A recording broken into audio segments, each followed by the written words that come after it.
Na heavy edba power 97.9 radio XYZ 93.1 TV XYZ so was September bosimeda etosomiensa enfiem pemienu ne aduonunum eda wukriada na ensama hodo ya bo ano abem no de na ese ye nije nsem nko ana Kasiebo ebinam Global FM ho Sharp FM Takrade nsem FM enkran kwanta bo FM onye Kofi Adams papa bi na batom pese so ewuja sekan jinya me wo sampa na nanmo afogo so West End Radio lembele onye bo amakofi bua na batom pese so ene ho KFM kpaza nkigi FM bole VC Radio TV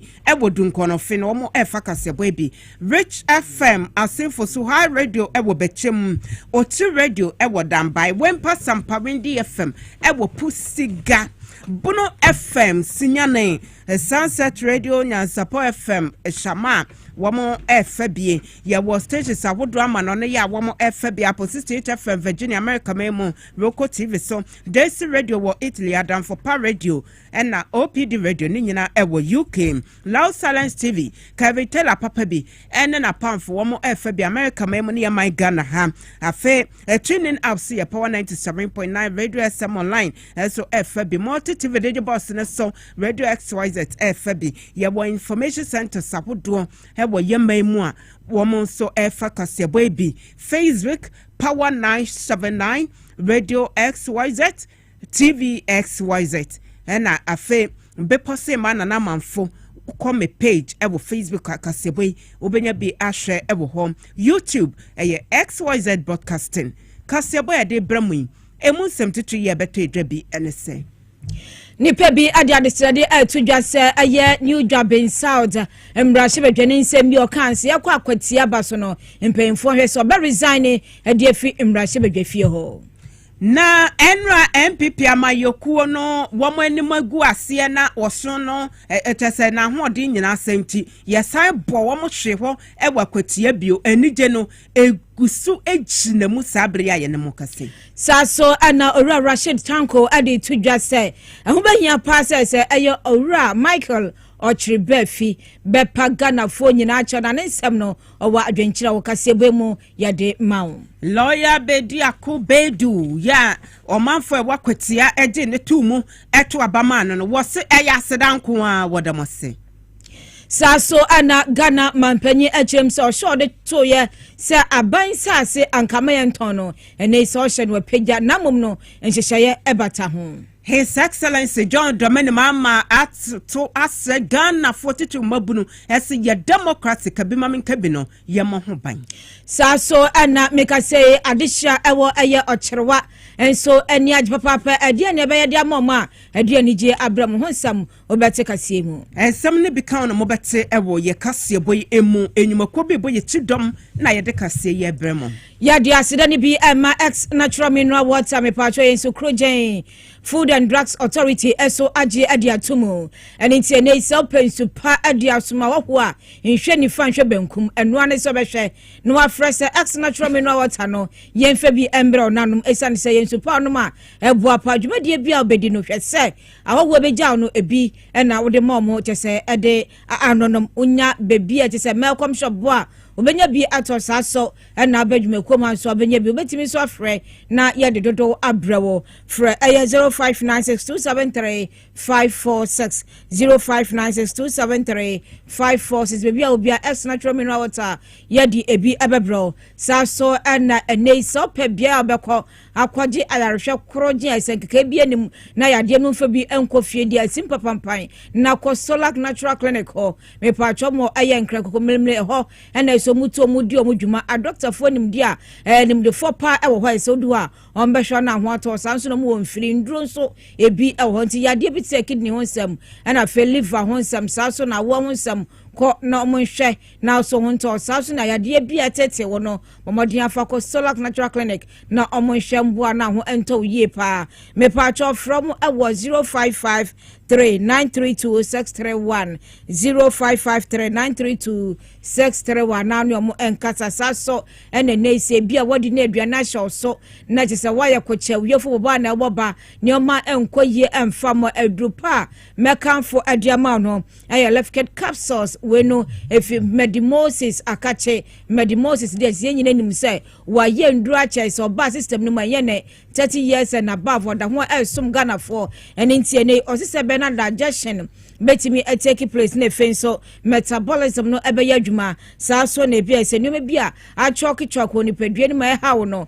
ne nyina se be hobru ni padua ni aso ne so krogen e de amawo ene nti ohia lefket capsules ne bi na wanum na timi aboa saa pa saa so no na ma liver no aye adwuma sadia esefata na nkofeli amfa ma be bia to nduro bia oh my Ghana wo benya bi ato frɛ 0244 068 447 bia bibi chire wadwea ye nchire mu anampo pe aduro no bia ye mfambro na timi aboa saa so na XYZ ye se ton ho wei ayeton ho nti dia utom bia embrama kwan se obetimi edisa adwuma no me pa cho bra na ye mboambo dawuro no emfa mawo se bia eye boutique na se company papa bia se wate anampo dia pese adehye timimfo tenka se ye bia no momodian na bra na ye mbo dawuro no emfa emawo fra 0533 825 870 na se marketing department no anemsifo ba ho na se dwumadie no ye de ne kama na se wapenso a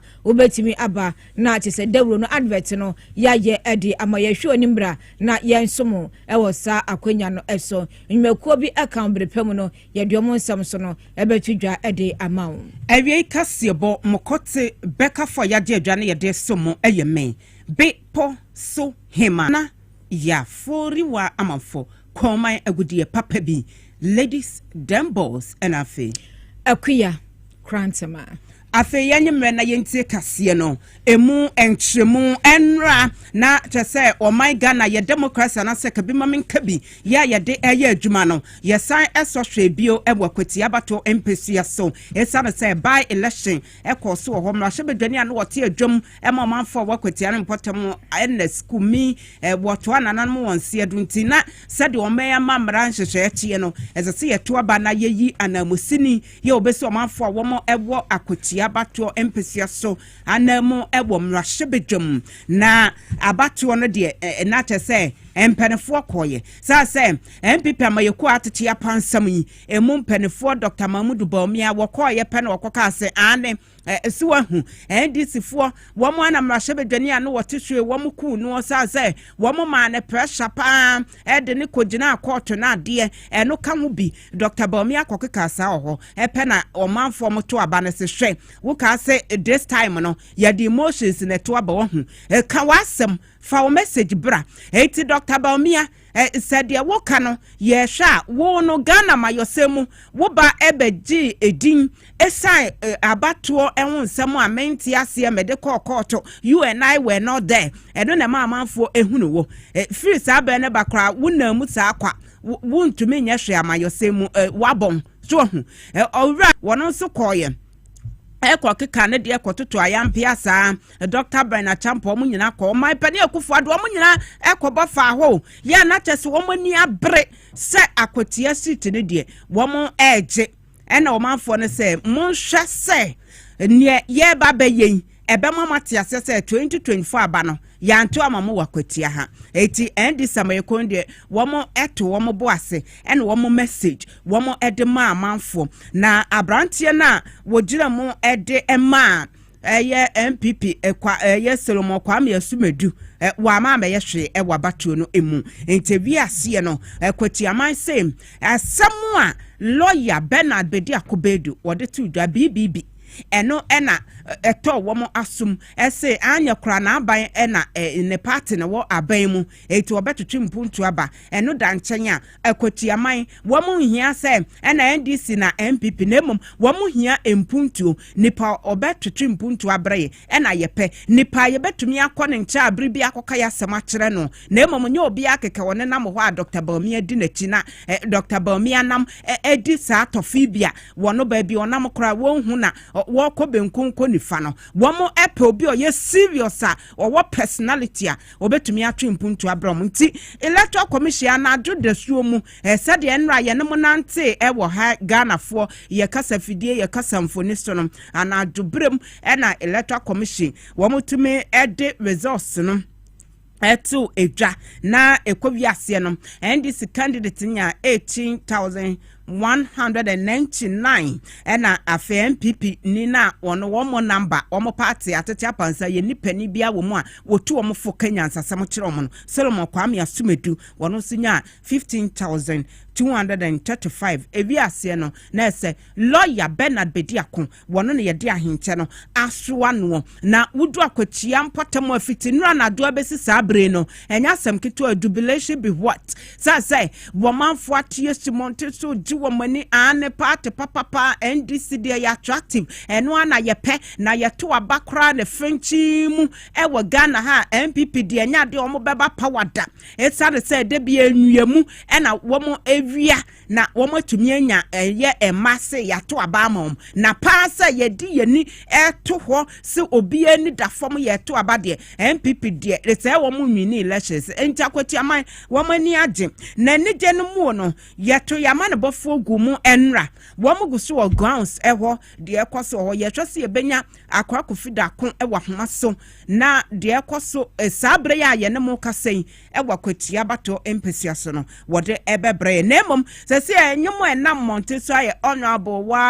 ware sasa enra na adwene nyina no na eno na womo bo ede enam krom Akwatia monte so ne ka ne ajrei wobia ediasa na NDC flags ne womo paraphernalia na eno na amanfo de ji womo ani wo ho nti ye hwese ye benya akora kofida ko na amanebo no sede ye koye no wodi abraye ye ne mo kasen omo eguso aju womo ani anase te se akora ba na yo ye hwese ye de Kasiebo yi ebrem no ye benya akora kofida ko ne ye ne di nkomo ekua anti abatu no eba so bambo musem ene fe amanyoku Kasiebo na wore praise akoma ehu no omo nyina etimi ekomport wo hu eyiye abatu ni nyina ba na emi at exactly 5 million ewo eye bobo so ni na to so 80 sorting every ase ama wo mu kinkan ni nyina ra enu echi opanyi na omo so so opanyi mo tu ni ade emma endisa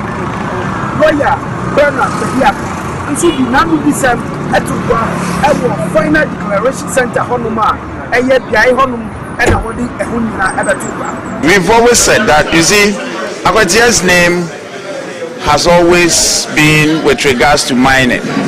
You can't take away the mining, okay? We only have to do it lawfully. That's what we're going to work on. Where we are now is a GCD property. Hitherto, just before Dramani Mahama came to power, the place was in darkness.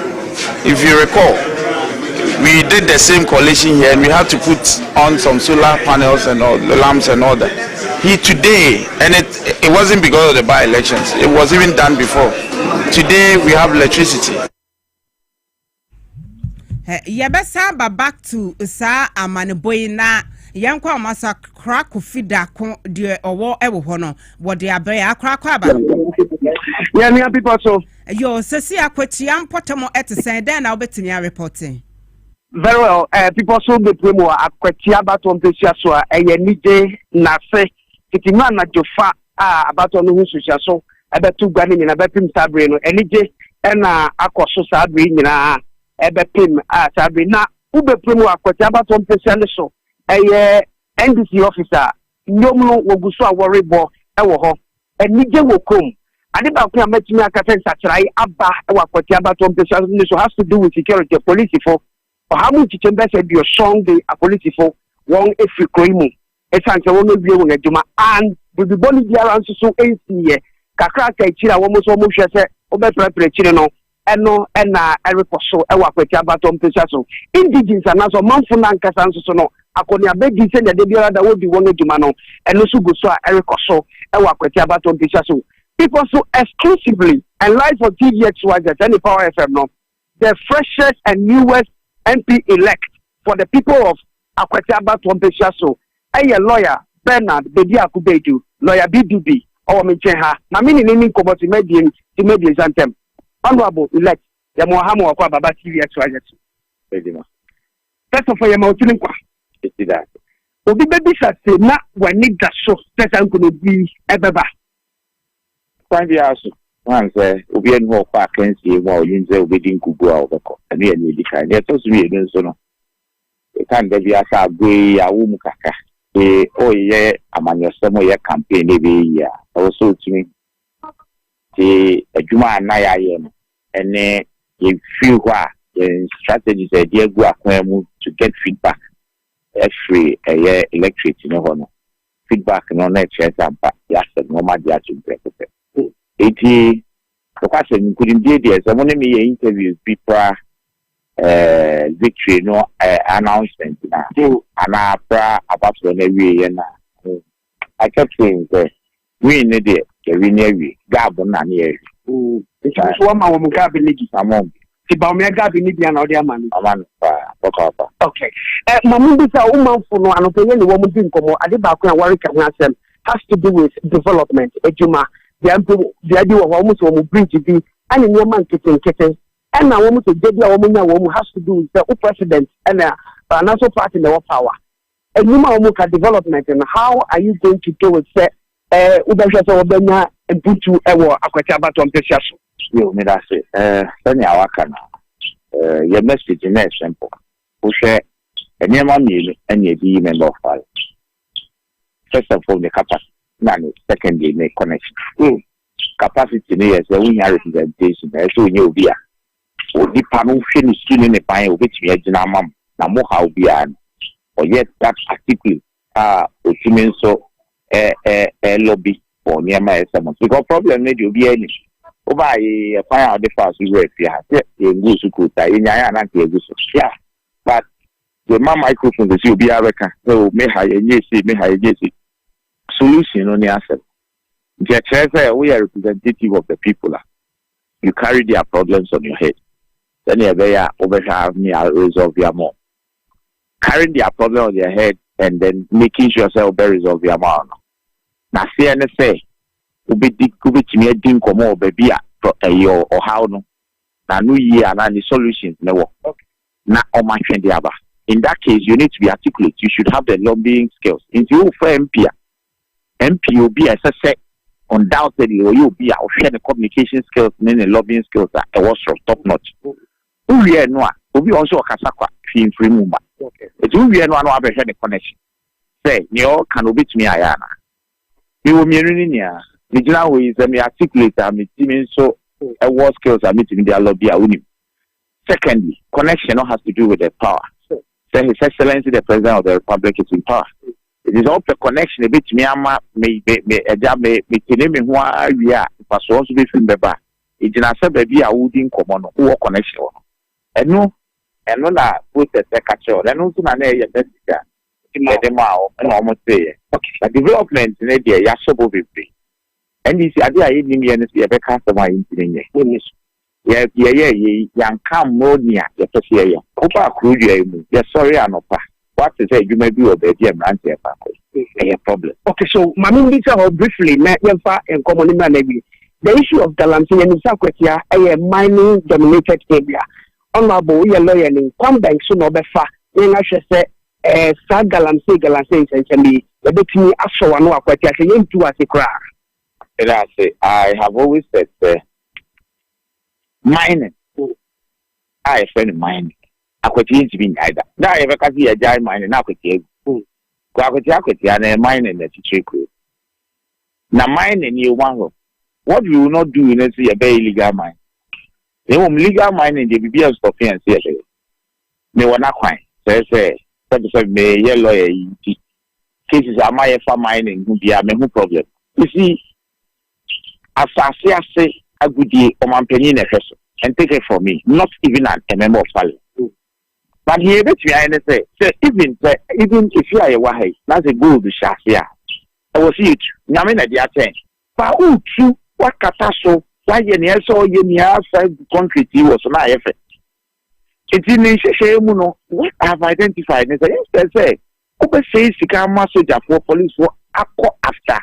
and penny for and answer Yemi Anuma, Galamsey. I then own training. A woman who said no. Oh, yeah, Jumana. Now, Mano, Nakadia, any impo, when in calling. Look, mine is a why. See, if you want together an idea, you will cooperative. A buying in 70% way in a Jumaha, or once you saw the Bebo, who to has obeyed, and two fat soldier for, allow for police work, and 9 program, Minerals Commission 24, and our security, and no more quack of her. Cooperative, and is in accordance with the law. So that you always make sure so people do not do things illegally. But mine in the LCA, and no, now you could cry. They will be illegal mine. Me. Beyond that, you didn't come up here, shed a bit IGC. Okay, so you bet me the mining training school. The whole gun is in the university. I am with the GC, the mining training school, the pact be a mining training school because mining there. But I say, oh, so university. University near the qualification be na nipa no wenya passes bi a wontumi nko say nipa no nso a wenya passes na nyo no na ekwe galamte empem bebre no ye nuan mo wenya passes na ekwe galamte omo so na hia sa training no but what matter if you want to train them ese wonya bia bia wa hihya mo ma ko train am ko ni aye di wase many amban no penfo dey and they are so much in tune with this decision you bet me a mining training school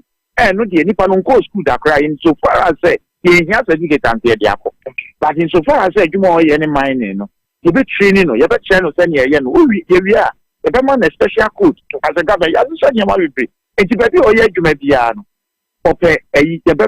pool of machinery, excavators, and you're about to buy excavator, no, they correct more, baby. I buy anyone, don't dream from baby be illegal. These are the things you do because you see, you don't throw the baby away with the bathwater. Okay, mining, SH. I am Pegalam saying, then as yeah, the solution and yes, over teaching Kofaku prison. Put your training over to you, yeah, what I said, dear, once you say, I pay you 2 days to buy and stay at us, and against the issue. Now, my young pass over, so now so young to me and say, oh, mine. Okay, yeah, this I didn't say. And to people to weigh the MP elect on lawyer Bernard Bediako and I'm what you say, you know, if you can come on. The answer is the another fan of Kasiebo. The mission more ever for people so. And sa pepe pa akra da koye da sepa ene wa ma ne bonti akra kofi da koye ma ne bofo meka se ya ma ne bofo sa se owo grounds wo ena moti se wone MP elect na tese mrashe deni ya to abayi le foforo kra Akwatia bato mpesua so lawyer Bernard Bediako bedu edi enkomo no team na amokoye adwuma nyina nyame nhira mo ya ade ye mamuti nkwa free national edibesi efom enra college room ho no na say yevra town computer dollar sample mobilians jekedako mo wo ho ebo adwuma nyame nhira mo say de na mo hwehwa ena monsa akanonti ye mo obi atinkwa ezanso na yenka abusia ya Dr. Edodomane bo amanyame mfa ne kransie ye strategy no aye adwuma nyame nka ho we na oyebofo wo in human form nyame mfa ne kra ensie ye mo amobo adwuma nyina nyame nhira mo na ye gidi sem Akwatia man puntu anu wo mo ehwehwe no enam lawyer Bediako bedu so wo mo ensabeka ya twasona yawo eye Akwatia by election ho nsam ye nyina nim se eye by election bekoso no nipa bebre na to ayampia keka nsam ehye bo akasia kase na nampedu ene ka nasam o se wope wasem a wobenya na wope wasem a wobenya de na ese ne no owura ono ya mrahye bedwani ewo New Jabin South Honorable Michael ochiri befi papa odinsemi to just as a base omoto na chese eye MPP amyoku no eluzi dia and ya onda nyambra hye bedwani bio obeluzi enyo obi na hye no obi antwetu ansi ne so ono ananum nsem oto ni pay tio so be resign na chese nei yakoto abana ndia den na asie ebibia meyoku na mbonoma eni nti na chese o ma lose poto enya asem ko na Ghana for se papa Ghana amayofo to de bia se mo kan nsem ananu na chese na nadu ye mampenyo se galamse si wantimi anko de presidency etoso nanso wanye antunu ho ade so tena so di president no infie otwene awieye eni nti so bi e cabinet so kan e from o se political talk na Ghana for se de political talk no ayeye pa eni nti bra se nei owura ochire ba afia ka asam na sam no akoya de atia de e wo so resign nam sai so ma brantie ba ku bi anani abre owura Obed Kwadwo antwi e kirem se nani abro ba twere krata akomra hye badwa fie se owura ochire ba fi e resign pepepe na se by election no ebi enkoso e wo na kache next time ogina jese TV so ba bi akasa na nsam no obe choose ne carefully yenko amano so na yani Obed Kwadwo eye antwi nkomo owura Obed se otemenka memo ha mo akwaba me do so TVSYZ for yo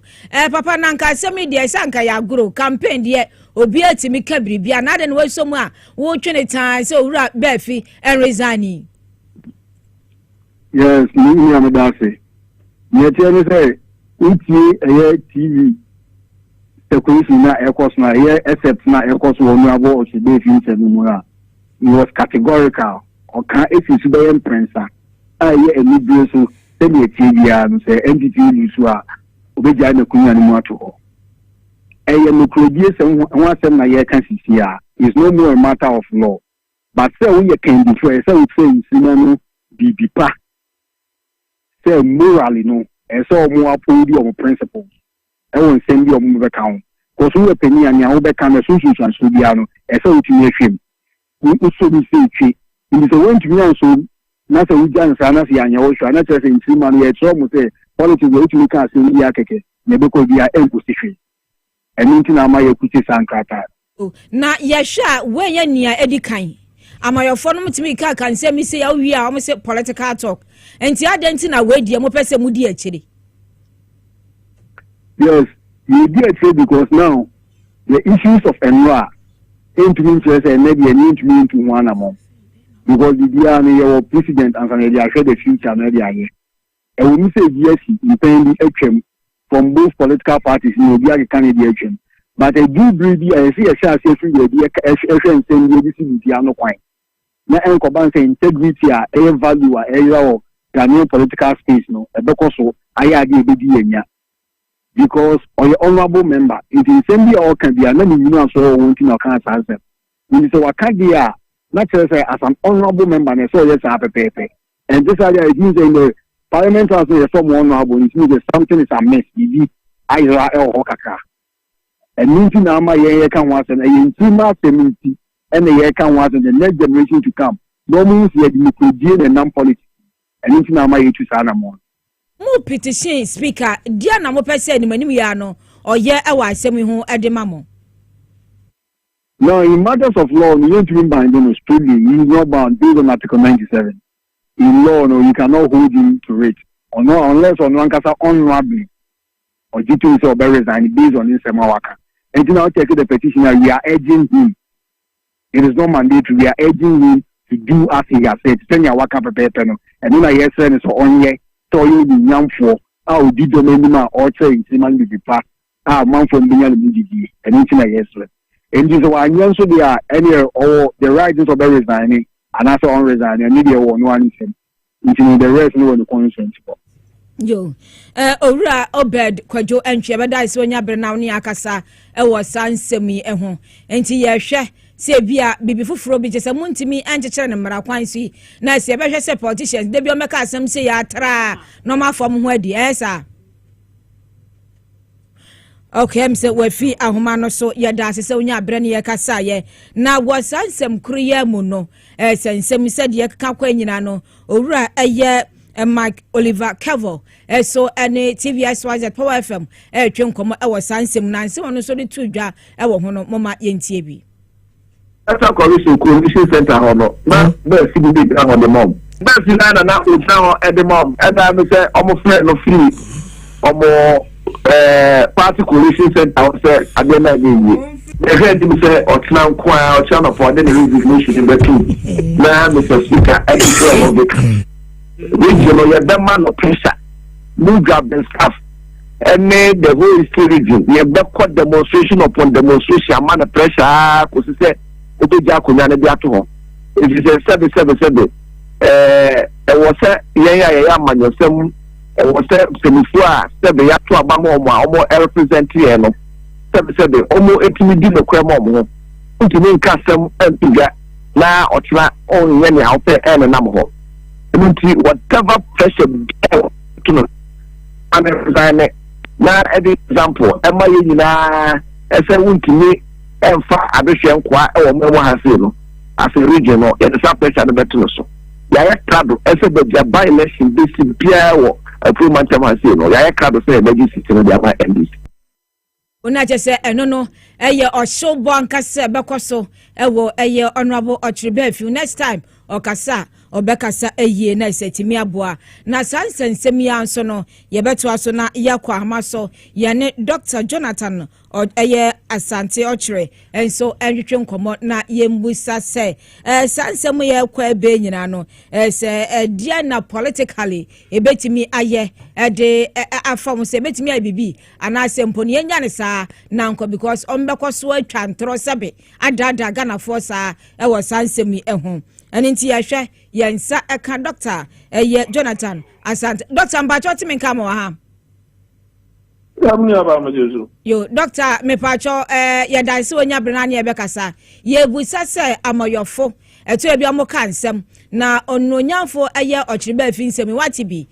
politically den na kire wo so yetimi hwe so be resign anase yenja yomo no mo nko mo nsem tumfutro ndada Ghana force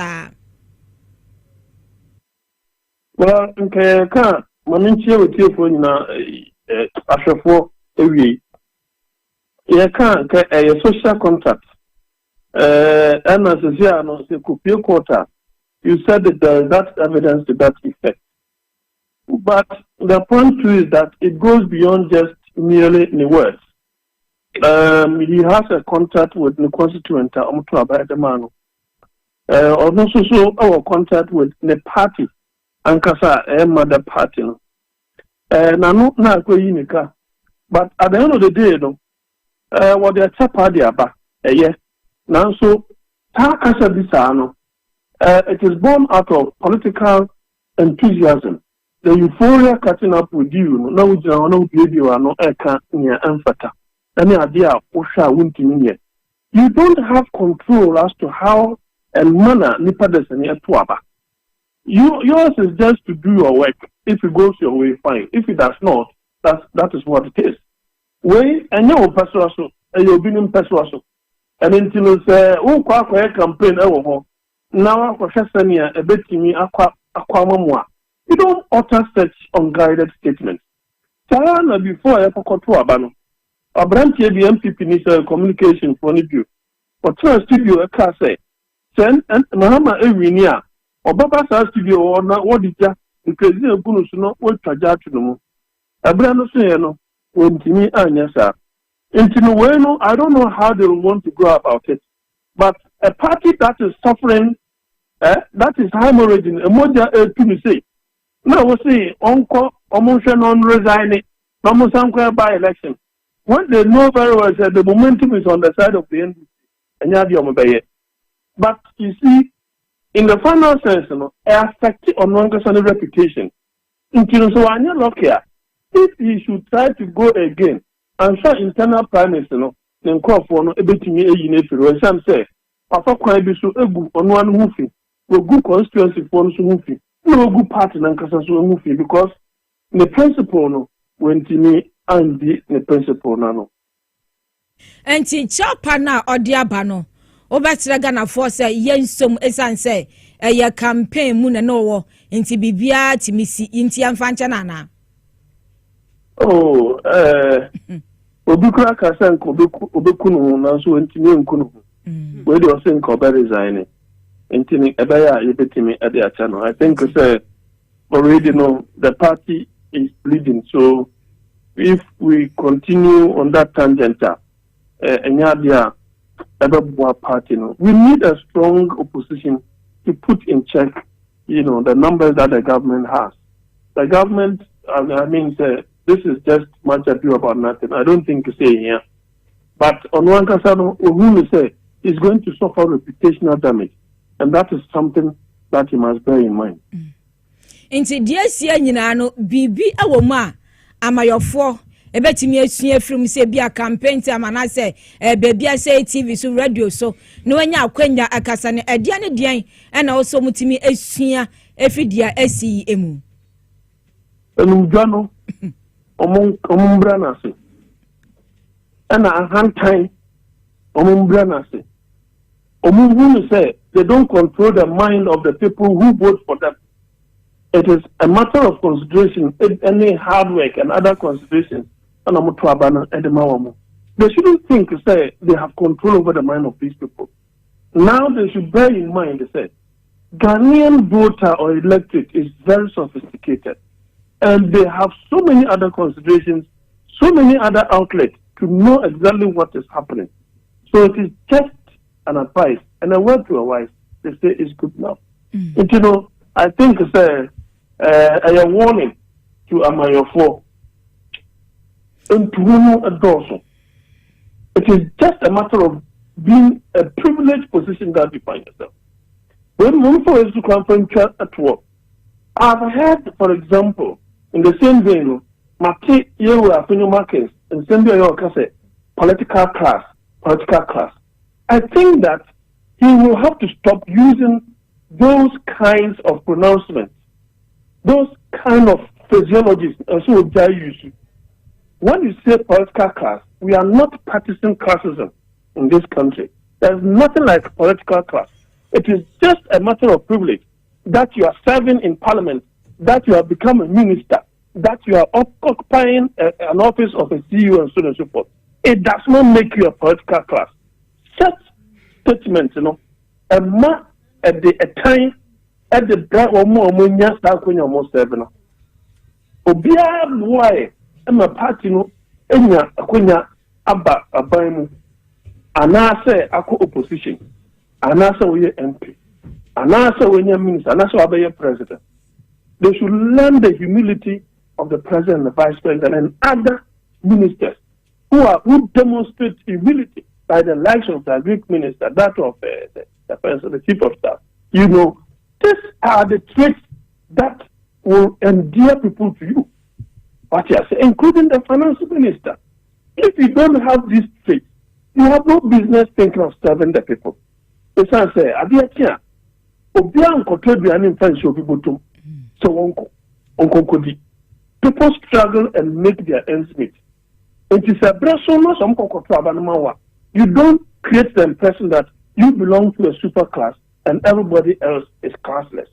That is an advice I will give them. Yo, Dr. Wediwaka Nina, why you Nina Vie, Yadas Papa Sonia Brena, one yang Ekasaye, Yadas, and Yamuti, a lecturer Ochra dear UCC, a Dr. Jonathan, a Asante Ochre, and I say Yanekasan, near see ye, and Mjabe or someone to so, a hand time Monteso, a Sebio Unimadi Chimonsem, in Team Fortuna, and who owns at the Babo on a kind no.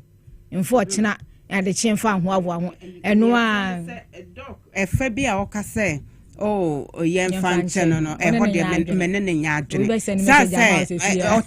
Or you'll be a member of parliament. I'm on for Shusion. It's a penny president one more partner, one more dear name, and nothing at this time, no, as ye be fa now to mean sorry can bibi obisi ndc vinia mesheme ho obisi mo meshema sorry na edu ha o so wo de mo fa ncheme da bi esese ye start from somewhere obetimi ahwe ni pani ma hye no say tina make say that loose talk no esese ba wie ye wo ya ma yo same ne ye man we should get serious enuti asama okay nya de obi ade che ne ba bia esese ye de enhihye gu akwam na ye hwema na resign peacefully se be ya ye by election won ho Dr. Oliver Kevo papa bi epoema ntemu dwamtene waka o say pressure upon pressure esese o resign sa na ye be ye no eti ekuya ye beda ye ho na emomo no ansa na no pani a ya to aba ama no se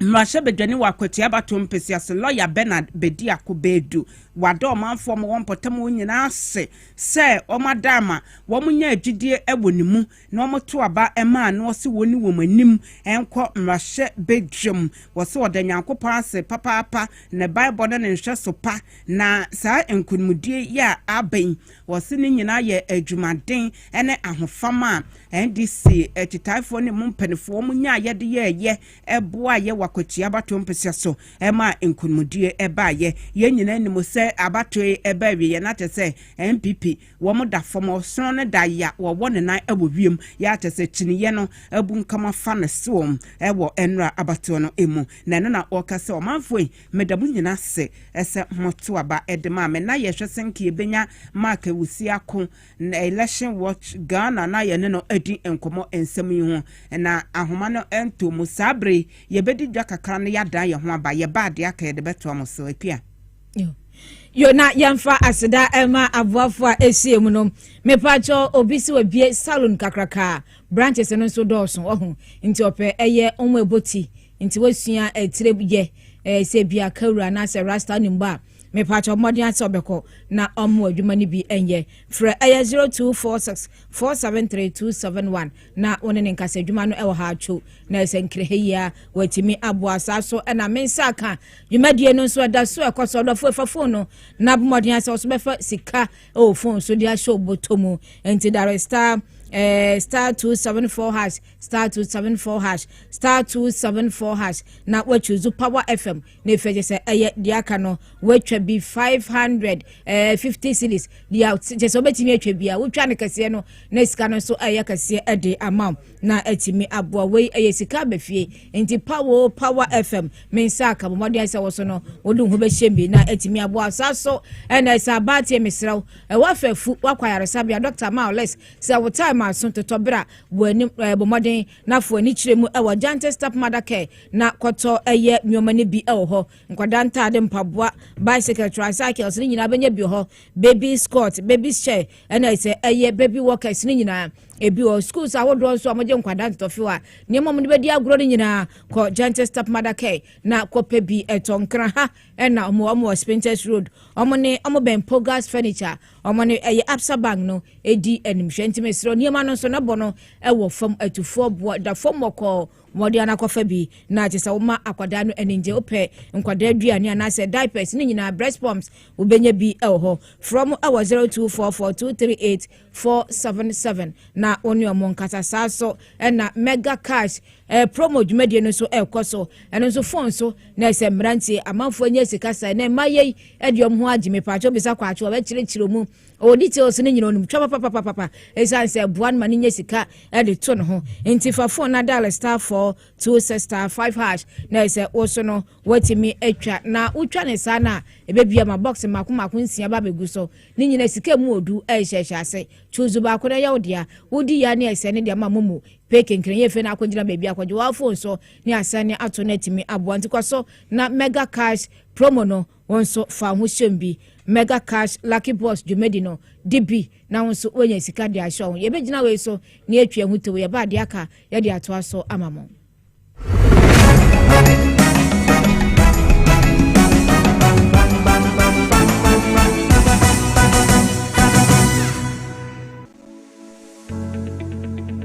The National Petroleum Authority hereby cautions persons engaged in illicit storage and trading of petroleum products to comply with the regulatory requirements to operate in the downstream petroleum industry.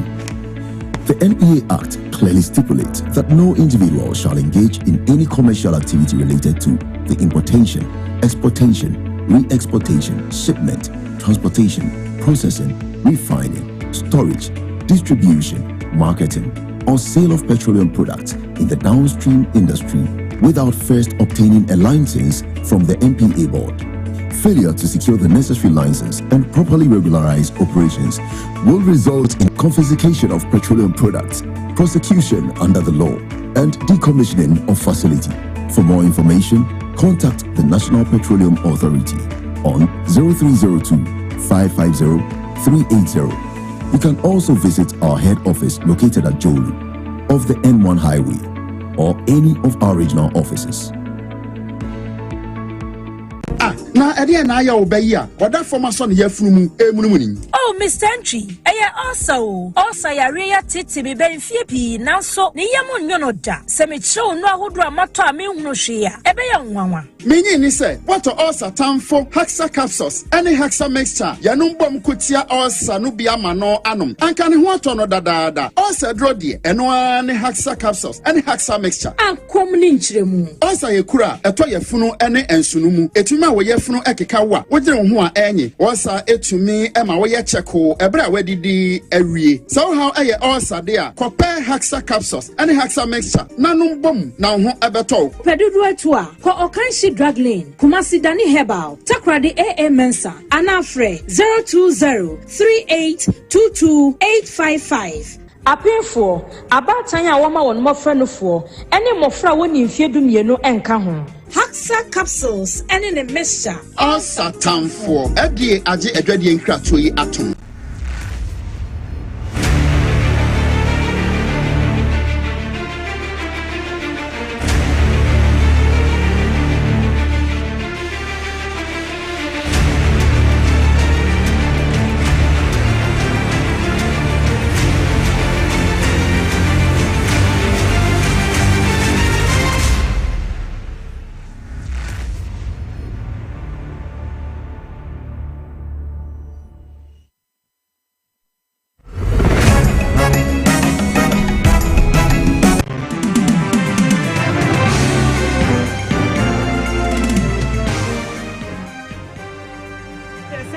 Babio Edeba Power TV XYZ Radio XYZ Aviapem Tupim Kasiebo yi eso na sabe dwade ne sikase mama ne bo ene bre edru so se na nadwo Akwatia wode ebebe adwo akwaba so be poso kromu ye boko sikase mo koyie boko na fanwo bo na ase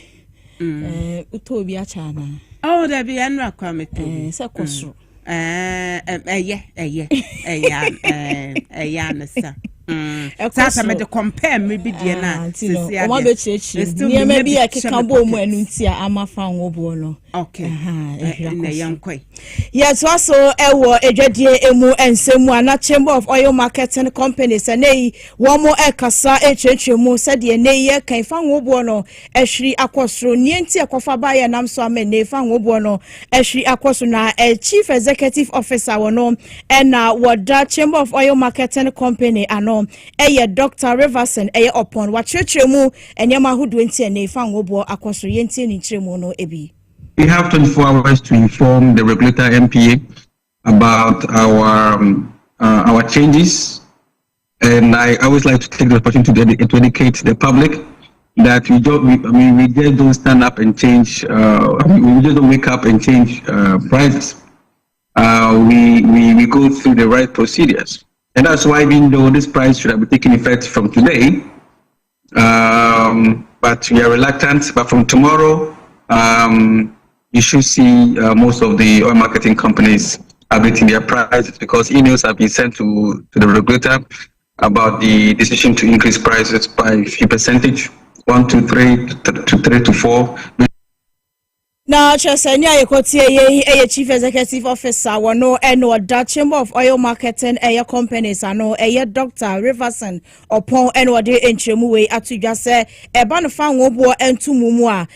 oil companies ahodo no enye so mo sorry ya na chese wo mo de ebo no etoto sa na emom no wo mo ne National Petroleum Authority for kabo mu sinkonya to adwene ansa na entumu bi beba wo mo de emu ensem ato edwa na ye to ensem no so Ghana Tourism Authority ye nei wo mo enkrabata no wa Asante Mantamo wo mo ani abriye pefise wo mu chiremu hotels ahodo bebre wo mai Ghana mu a wo mu edi djuma nenso no lances e friend se lances nkrata ansem no wo mu eni bia wo mu edi djuma esasa na metuatua ho nsem so no aye bibio wentie nei wo ma fato wo ho so se enche wo mu ba betie sikrom ne hotels ahodo a wo mu eni enkrata edi mu esefata se wo wɔm de di dwuma no wɔtu ɛyɛ wɔn so ɛsa na ɛyɛ regional director ɛde Ghana Tourism Authority ɛwɔ Asante Mantam mu ɛyɛ Frederick Ejei ɛyɛ Rudolph no ɛna ɔne central for ɛtwetwe nkɔmɔ ɛwɔ workshop a wɔn yɛyɛ ɛwɔ Boase ɛne ne mpɔtam emu.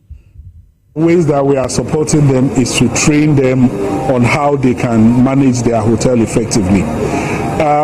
We are also trying to organize this training regularly